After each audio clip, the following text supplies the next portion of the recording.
राष्ट्रीय अधिवेशन में हम लोग मौजूद हैं इस समय और बहुत सारे लोग यहाँ पर मौजूद हैं, लेकिन जैसे जैसे ये घोषणा हो चुकी है कि अखिलेश यादव राष्ट्रीय अध्यक्ष हो चुके हैं, बनाए जा चुके हैं, उसके बाद लोग धीरे धीरे यहाँ से जाने लगे। ये होता है कि पिटारे का जब तक खुलने का इंतजार होता है और पिटारा खुलने के बाद क्या उसमें से निकला, जब ये तय हो जाता है तो उसके बाद लोग अपना आराम से गंतव्य की ओर जा रहे होते हैं। कुछ लोग हमारे साथ हैं, देखते हैं जरा क्या रहा, कैसा रहा और मन लायक हुई कि नहीं बात, ये भी जरा जानेंगे। किस क्षेत्र से हैं आप, ये बताइए। मैं फर्रुखाबाद से हूँ, मेरा नाम विवेक यादव है, मैं समाजवादी युव जन सभा से पूर्व राष्ट्रीय सचिव हूँ। विवेक, मुझे आप ये बताइए कि पब्लिक जो यहाँ पर आई हुई है इतनी सारी, वो क्या देखने आई थी? देखिए, कल अधिवेशन हमारा राज्य स्तर का था, राज्य अधिवेशन था जिसमें हमारे प्रदेश अध्यक्ष की घोषणा होनी थी और आज हमारे राष्ट्रीय अध्यक्ष जी की घोषणा होनी थी। तो आज राष्ट्रीय अधिवेशन था, तो राष्ट्रीय अधिवेशन में हमारे राष्ट्रीय अध्यक्ष जी को राष्ट्रीय अध्यक्ष बना दिया गया है, जिसकी हम लोगों को पूरी उम्मीद थी कि सब लोग उनसे बेइंतहा बहुत उनके नेतृत्व में विश्वास करते हैं। तो जो उम्मीद थी वही हुआ, जैसा हम लोग चाहते थे, हमारे राष्ट्रीय अध्यक्ष जी पुनः राष्ट्रीय अध्यक्ष बने। नहीं, सामान्य जन चेतना ये कहती है कि अगर राष्ट्रीय पार्टी है तो बहुत सारे लोगों को बहुत सारे पदों पर चिन्हित करके लाया जाना चाहिए ताकि स्वरूप उसका राष्ट्रीय दिखे। ऐसा कुछ करते हुए दिख रहे हैं? देखिए, आज तो सिर्फ राष्ट्रीय अध्यक्ष जी की घोषणा हुई है, अब जो संगठनात्मक ढांचा है वो हमारा तैयार किया जाएगा और संगठनात्मक ढांचे में फ्रंटल संगठन के राष्ट्रीय अध्यक्ष बनेंगे, फिर उसके बाद प्रदेश अध्यक्ष के नीचे फ्रंटल संगठन के प्रदेश अध्यक्ष बनेंगे। तो ऐसे में जो राष्ट्रीय स्तर पे है, तो राष्ट्रीय स्तर पे जो अलग अलग प्रदेश हैं वहाँ पर भी कई ऐसे लीडर्स हैं जिनको राष्ट्रीय स्तर की भूमिका में दिया जाएगा। और प्रदेश स्तर पे चूंकि हमारे उत्तर प्रदेश में हमारी समाजवादी पार्टी सबसे स्ट्रांग पार्टी है, तो यहाँ पे प्रदेश स्तर पर भी बहुत सारी जिम्मेदारियां दी जाएंगी जो लोग सक्रिय हैं, और जनपद स्तर पे जितने कार्यकर्ता हमारे जनपद में सक्रिय हैं उनको जनपद के पदाधिकारी बनाया जाएगा। युवाओं को लक्ष्य करके कुछ विचारधारा भीतर चल रही है, युवाओं को लक्ष्य करने का कुछ अनुमान चल रहा है कि कैसे युवाओं को अपनी तरफ लाया जाए, कैसे आकर्षित किया जाए, कैसे रोजगार और महंगाई उन तक पहुंचाई जाए, बात की जाए इस बारे में, क्योंकि भारतीय जनता पार्टी तो इन सब संदर्भों में बात करती नजर नहीं आ रही है। तो बिल्कुल बिल्कुल, देखिए, भारतीय जनता पार्टी सिर्फ और हिंदू और मुसलमान पे इस समय काम कर रही है। उसका एक एजेंडा है देश में, हिंदू मुसलमान में विभाजन करिए, पोलराइजेशन करिए और अपनी सरकार की दुकान चलाते रहिए। लेकिन वो सफल हो रहे हैं ना उस पर। देखिए, सफल और न सफल, कांग्रेस ने भी 70 साल शासन किया, आज उनका पतन हो गया। इसी प्रकार से भारतीय जनता पार्टी का भी जिस प्रकार से झूठ और फरेब से उदय हुआ है, उसी झूठ और फरेब से गाय गोबर के ही उस पे वो पार्टी सत्ता में आए थे और आज गाय गोबर से ही सत्ता से बाहर जनता उनको रास्ता दिखाएगी। चुनौती ये है ना कि जो बात आप कह रहे हैं वो पब्लिक समझ रही है कि नहीं समझ रही है, समझा पाने में सफलता मिल रही है कि नहीं आप लोगों को? देखिए, हम लोग पब्लिक में कई लोगों से मिलते हैं और ऐसे लोगों से मिलते हैं जिन्होंने पिछले 2 बार से भारतीय जनता पार्टी को वोट दिया था, लेकिन आज स्थिति यह है कि वो लोग भी और जो लोग प्योर भाजपा के वोटर थे वो लोग भी ये बोलने लगे हैं कि भैया अब वोट दे दिया था इस बार, लेकिन इस बार हम वोट नहीं देंगे क्योंकि हमारा जितनी आमदनी थी वो हमारी आमदनी कम हो गई। क्या सिर्फ दाल चावल में आप हमको खरीद लोगे? एक बार जनता भ्रमित हो सकती है, 2 बार हो सकती है, लेकिन हमेशा के लिए जनता भ्रमित नहीं हो सकती। दूसरी बात आपने पूछी युवाओं की, तो देखिए, हमारे राष्ट्रीय अध्यक्ष जी युवा भी हैं और इस देश के सबसे पढ़े लिखे नेताओं में से एक हैं, तो और उनके ऊपर कोई दाग नहीं है, मतलब बेदाग छवि के नेता है और सबसे बहुत आत्मीयता रखते हैं। इस कारण ही यही है कि आप इस पूरे पंडाल में देखेंगे तो युवाओं की खासा साझेदारी है और यही कारण है कि राष्ट्रीय अध्यक्ष जी का जो एक फैन फॉलोइंग है वो वर्तमान में, अगर योगी आदित्यनाथ जी की भी बात की जाए तो उनसे कई गुना ज्यादा राष्ट्रीय अध्यक्ष जी को लोग पसंद करते हैं। चलिए, मान लिया इनकी बात कि राष्ट्रीय अध्यक्ष को बहुत लोग पसंद करते हैं और आप सब लोग इकट्ठा समाजवादी की तरफ से हुए भी हैं, आपको लगता है कि जो 2022 का इलेक्शन हुआ था उसमें पसंद काम की थी अखिलेश यादव की? जी बिल्कुल पसंद काम की, राष्ट्रीय अध्यक्ष में लोगों ने आस्था की। अगर बहुत कम मार्जिन से हम लोग अगर न हारे होते, केवल प्रदेश में 5 लाख वोट कम रह गया, उससे हम सरकार बनाने चुके, बहुत कम मार्जिन रहा। और ये तर्क नहीं चलता। देखिए, इलेक्शन क्या है ना कि सीट टू सीट चलता है और सीट अगर आपकी नहीं आई तो ये तर्क नहीं चलता कि 5 लाख वोट कम हुए। वही तो हम बता रहे, कुछ दबंगई करके प्रशासन के बल पे, कुछ चुनाव आयोग की मदद से, कुछ झूठ बोलकर लोगों को गुमराह करके हम लोगों को सत्ता से बाहर किया गया है। लेकिन अब आदमी समझ चुका है, हर व्यक्ति जान चुका है कि हम इस ठगा महसूस कर रहा है। आने वाला कल समाजवादी पार्टी का है। लोग अखिलेश यादव जी में आस्था रखते हैं, लोग याद करते हैं उनके कार्यकाल को। ठीक है, सब माने कि मान लीजिए कि लोग उनके कार्यकाल को याद करते हैं, लोगों को ये समझ में आने लगा है कि धोखेबाजी हो रही है, सब कुछ समझ में आता है। हार जीत में फिर भी गड़बड़ हो जाती है। नहीं, अब नहीं होगा। अब लोगों ने मन बना लिया है।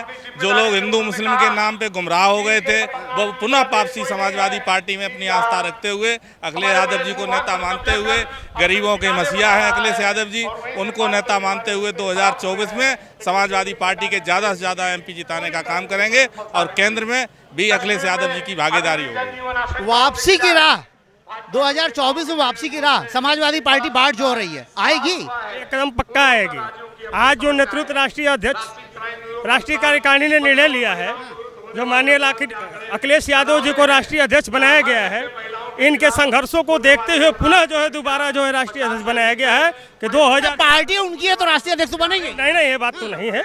ये कार्यकारिणी समिति की पूरे प्रदेश की राय है, पूरा प्रदेश का राय है, और पूरे जनमानस जो है हिंदू मुसलमान जितने हैं सभी लोग एक मंच पर। समाजवादी पार्टी के ही लोग, तो समाजवादी पार्टी के नहीं, अन्य दलों को लोग भी, भीम साहब को मानने वाले, डॉक्टर भीम अम्बेडकर साहब को, लोकतंत्र को मानने वाले सभी लोग जो अखिलेश जी को चाह रहे हैं। क्षेत्रीय पार्टियों पर यही तो आरोप है कि उनके अध्यक्ष हमेशा वही रहते हैं जो उनके लोग हैं।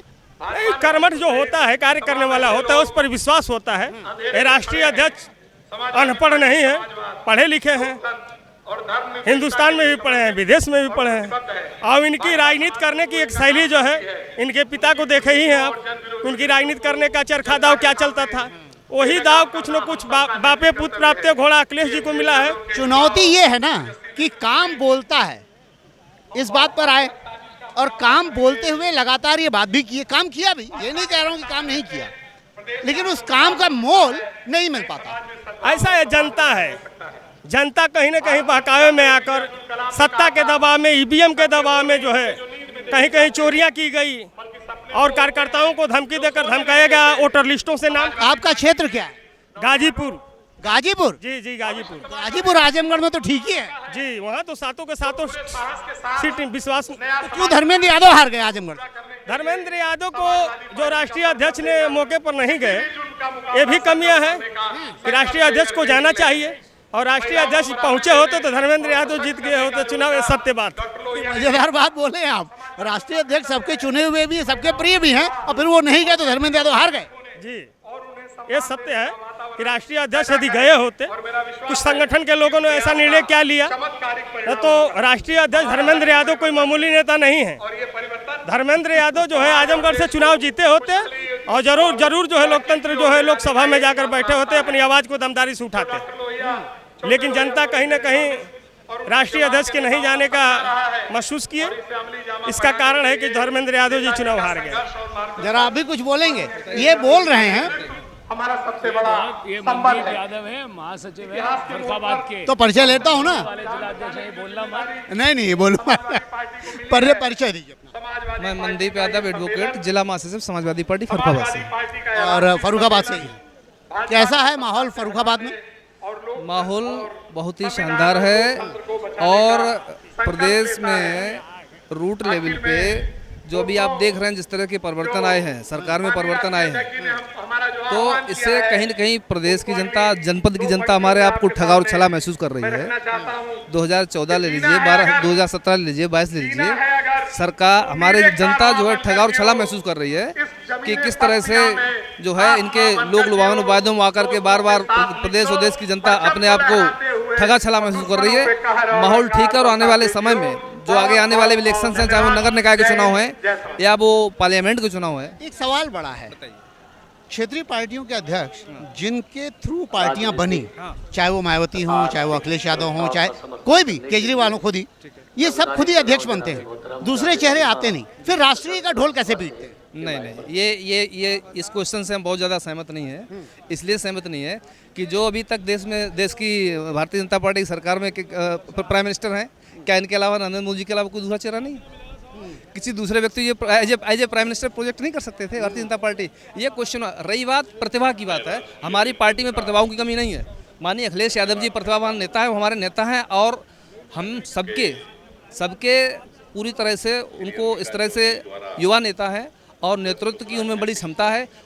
उनकी तरह हमारी पार्टी में और भी चेहरे हैं। पार्टी में लोकतंत्र है? जी बिल्कुल है, बिल्कुल लोकतंत्र है। उसी का परिणाम है विभिन्न पदों पे सभी जातियों धर्मों के लोगों को हम लोग जिम्मेदारियां देते हैं।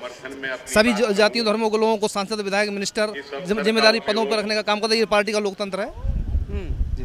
2024 को लेकर के आप लोग आश्वस्त हैं कि कुछ लड़ाई ठीक ठाक करेंगे? निश्चित रूप से भारतीय जनता पार्टी का जो विजय रथ है केंद्र के लिए, उसको समाजवादी पार्टी रोकने में पूरी तरह से सफल होगी और उनका विजय रथ समाजवादी पार्टी निश्चित रूप से रोकेगी। अच्छा, एक सवाल और, राहुल गांधी जैसे सफर कर रहे हैं, पूरी यात्रा कर रहे हैं, भारत जोड़ो यात्रा, सपा के भीतर भी ऐसी कोई बातचीत चल रही है कि ऐसा कुछ किया जाए? समाजवाद पूरे प्रदेश में, पूरे देश में जो समाजवाद की डेफिनेशन के अंतर्गत लोग आते हैं, आज देश में लोकतंत्र और संविधान बचाने की बात अगर कोई कर रहा है तो सबसे पहले समाजवादी पार्टी और माननीय अखिलेश यादव जी कर रहे हैं। संविधान को बचाने की बात तो सब पार्टियां कर रही हैं। अगर संविधान पार्टी बचाने की बात कर रही हैं तो समाजवाद के साथ, तो संविधान के साथ इनको माननीय अखिलेश यादव जी जो अपनी मुहिम चला रहे हैं, संविधान को, राष्ट्र को, संविधान को, लोकतंत्र को बचाने की मुहिम चला रहे हैं, उन दलों से भी हम आह्वान करते हैं कंधे से कंधा मिलाकर उसमें अपनी भूमिका निभाएं। ठीक है, धन्यवाद। बातचीत में जितनी बातें सामने आ रही हैं उसमें यह है कि समाजवादी पार्टी के सभी कार्यकर्ता इस बात से खुश हैं। वैसे बहुत थोड़े से लोग मिले हैं और एक क्षेत्र विशेष के लोग मिले हैं, लेकिन फिर भी ये बात कहीं ना कहीं है कि अखिलेश यादव के अध्यक्ष बनने के बाद किसी तरह का कोई मलाल नहीं है और स्पष्ट व्याख्या ये है कि 2024 के लिए इलेक्शन ठीक ठाक लड़ा जाएगा। देखते हैं 2024 के गर्भ में क्या है। धन्यवाद। और आप हमसे जुड़े रहने के लिए सब्सक्राइब करें YouTube पर, फॉलो करें Twitter पर और लाइक करें Facebook पर। और ज्यादा जानकारी के लिए आपको टाइप करना होगा सिर्फ न्यूज़ नशा।